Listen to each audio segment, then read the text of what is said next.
जसकाणे में हिकिड़ो असांजो तमामु प्यारो दोस्त आहे, हुनजी अफ़्तारी जी दावत आहे। रोड सफ़ा VIP आहे। जसकाणे वेंदा आहियूं त ॾिसो था हे रोड अथव ऐं सरकारी पोंडर माना मुफ़्त में लॻी वेंदो आहे माण्हू खे बाइक ते वञे त।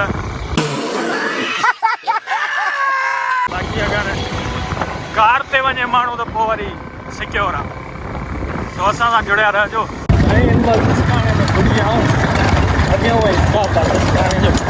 रोड तव्हां ॾिसी सघो था, जसकाणे जो रोड अथव हे माशाअल्लाह।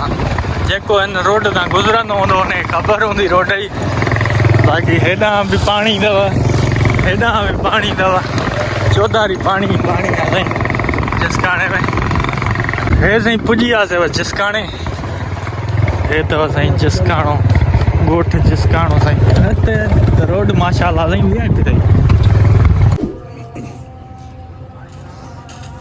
अब आहे जसकाणी साहब जंहिं असांजी साईं दावत कई अफ़्तारी जी। ऐं हाणे वाह साईं इजाज़त वठंदासीं। हा साईं संगत सॼी गॾु आहे हेॾां साईं।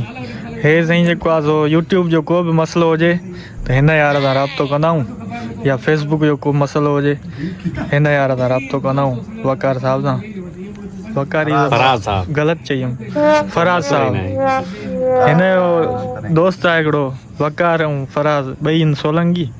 असांजा ॿई प्यारा आहिनि। पोइ हाणे कंहिं महिल हुनखे फराज़ सरींदा आहियूं, कंहिं महिल हिनखे। हेॾां साईं बुक्टी साहब साईं बिस्मिल्लाह पंहिंजे सिर पाण।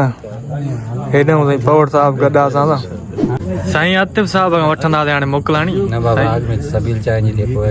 चांहि। साईं मां थो चवां कैश ॾेई छॾियो। पैसा ही पैसा होगा। कैश है ना खीर वठी रखी आहे ॾे असां पियूं था न। बुक्टी साहब ईअं नी चांहि असांखे सभिनी खे कैश ॾेई छॾियो। कैश असां पाणे बुक्टी साहब क्या बोलते हैं? यार कैश दे था असां अॻिते पियूं था पाणू स्टाफ आहे अॻिते कयूं था बस। साईं जसकाणी साहब भाई न थींदो हितां पियो पोइ कैश बि ॾियां थो अॻे जे लाइ। बस इहा अञा भलाई थी वई। वाह माण्हू भलो यार बोनस ईद जी रात तने न ॾे देवाल ईद करायो था न? ईद करायूं था रात। हाँ पक्की ॻाल्हि आहे। वक़्तु आहे जावेद सां अब ख़बर न आहे हाणे ईद थींदी अलाए न। जे थींदी त मां आख़िर में ख़ुशख़बरी ॾींदुमि, पोइ व्लॉग जो एंड कंदुमि। हाली मां वेट थो कयां त ईद जो चंड नज़र अचे थो या नथो अचे। असांखे न ईंदो, कॾहिं न आयो आहे न ईंदो। मौलवी ॾिसंदा तोखे ॿुधाईंदा हाली जहिड़ो हले थो पियो मौलवियुनि जो। हा मौलवी जहिड़ो हले थो पियो 10 बजे ख़बर पवंदी। तव्हां छा था चओ ईद थिए? साईं असां था चऊं त 10 बजे भले चंड निकिरे। 12 बजे नज़र ईंदव वा चंड ईअं नी? इंशाल्लाह सुम्ही उथंदा पोइ नज़र ईंदो। ईअं नज़र आयो ई न आहे कॾहिं। ओके आहे साईं। सो साईं जसकाणी साहब वटि हुई असांजी अफ़्तारी ऐं अफ़्तारी खां पोइ अची वियासीं घर। ऐं घर अची करे मां सोचियो त अगरि सुभाणे ईद थींदी पाकिस्तान में त मां व्लॉग में ऐड कंदुमि उहा शइ। तव्हां सुभाणे ईद अथव ऐं मुबारक अथव फलाण टीर मटीर। हिन महिल 11:30 जो टाइम थी वियो आहे, पर हिन महिल ताईं को बि अहिड़ो अफ़वाह या का ख़बर न आहे पई त सुभाणे ईद आहे।